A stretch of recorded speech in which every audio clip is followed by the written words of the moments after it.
যা হয় হবে, যা হয় হবে, গুনাহ যা আছে আল্লাহর কাছে ক্ষমা চাও এবং সালাত শুরু করলাম আর গুনাহ থেকে ফেরার চেষ্টা করলাম।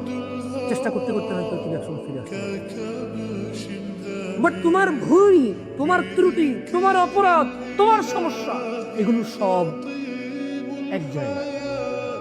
নামাজের সময় হয়েছে, সালাতে যেতে হবে, এটা হাজিরার মতো। কিসের মতো?